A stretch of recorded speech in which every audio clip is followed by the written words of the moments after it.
Adarna, pang ikapitong baitang St. Catherine ng Siena.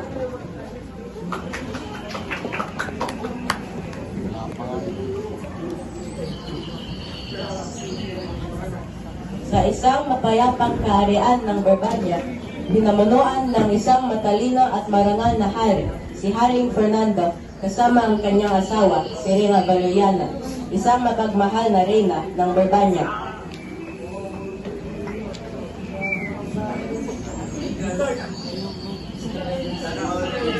Silang dalawa ay nagkaroon ng 3 anak at makalipas ang ilang taon ay naging mga binata ng mga prinsipe.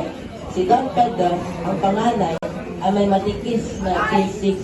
Si Don Diego naman ay malumanay, habang si Don Juan ay may pusong ginintuan.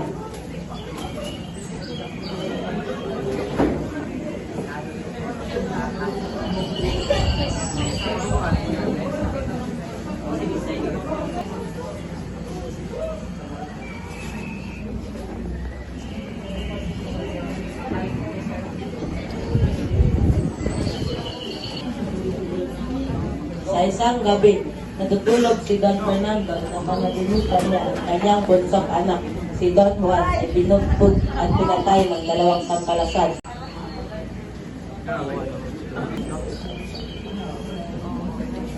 Marco, ano ba ang nangyari sa'yo?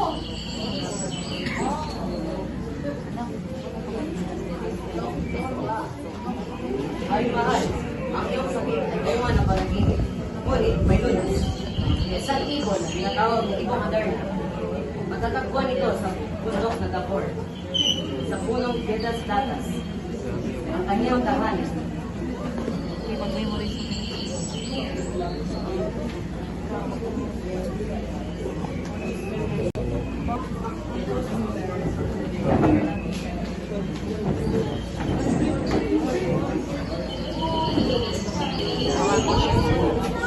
Naglakbay si Don Pedro ng mahigit 3 buwan sa ng kabayo patungong bundok Tabor, kung saan matatagpuan ang punong Piedras Platas, tirahan ng ibong Adarna.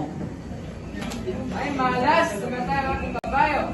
Dumating ang ibong Adarna at simulang umawi.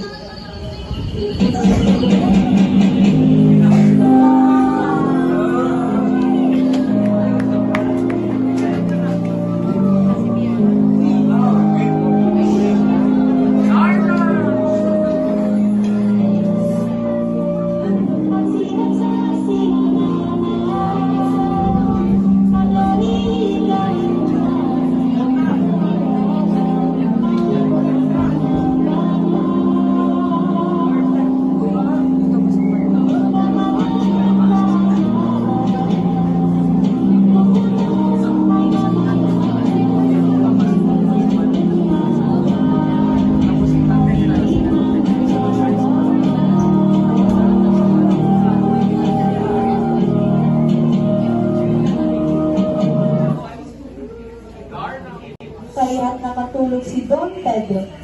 Pagkatapos nagbawas ang ibon at natamaan siya, dahilan ng kanyang tuluyang pagkahulog.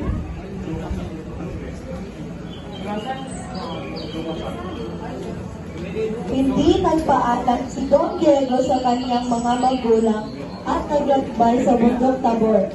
Matapos ang 5 buwang paglalakbay, natagpuan niya ang punong Piedras Platas.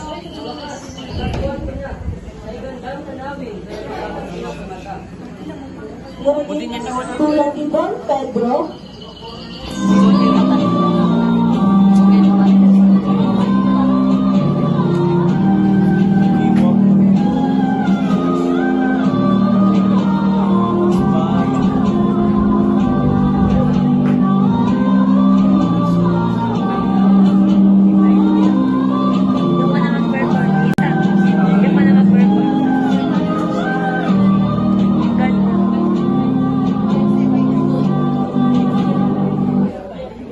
siya rin ay naging bato.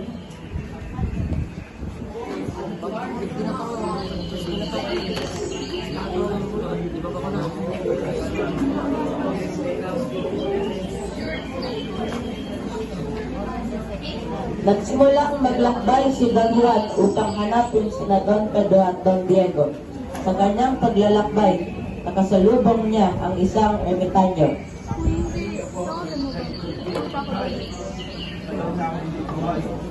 Narito po, ito ang aking pagkakamit sinabi.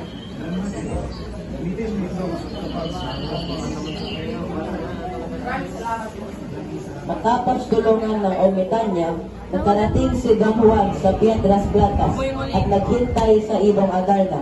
Nang marinig ang awit nito, agad niyang ginamit ang ibigay ng ermitanya para hindi makatulog. Napakapangit ng lasa! Pwet! Pwet!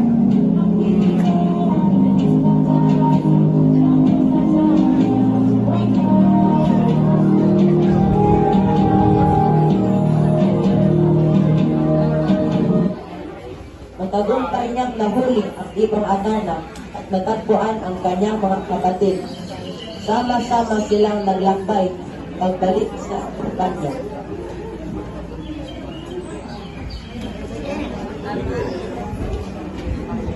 Habang naglalakad ang tatlong magkakapatid kasamang ibong Adarna, binugbog ni na Don Pedro at Don Diego si Don Juan. Kinuha nilang ibong Adarna upang ibalik sa Brabania.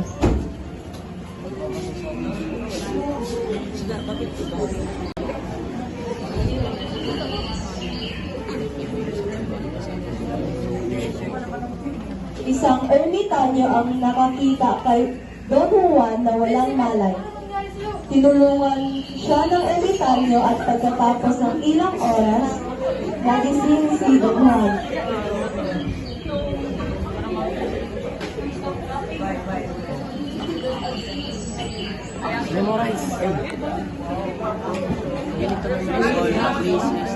Nagpasalamat siya at bumalik na rin sa Brabania.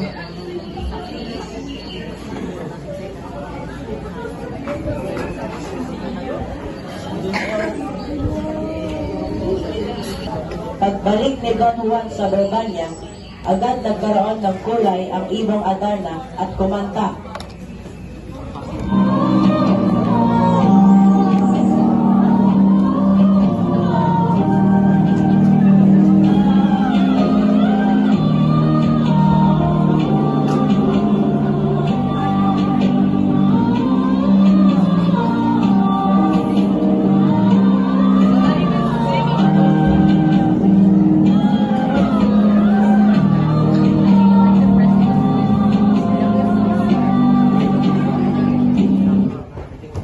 Nang makita ni Haring Fernando ang kanyang paboritong anak, natuwa siya. Ngunit nang ikwento ni Don Juan ang mga nangyari, nagalit ang hari. Sa huli, pinatawad pa rin ni Don Juan ang kanyang mga kapatid. Ama, sina Don Pedro at Don Diego ay binugbog ako. Ngayon lang ako nakalimutan. Masaya ang mga anak, pinakalamig na. Pero kahit iwas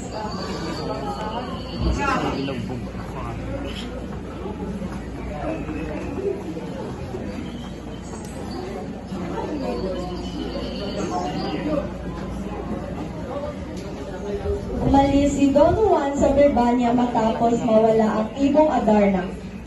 Ngunit hindi niya alam na sila Don Pedro at Don Diego ang nagbukas ng hawla ng ibon. Kaya ito'y nagwala. Nagkasundo sina Don Juan, Don Diego at Don Pedro at nagsama sila upang tumira. Isang araw, nang wala silang magawa, nagpunta sila sa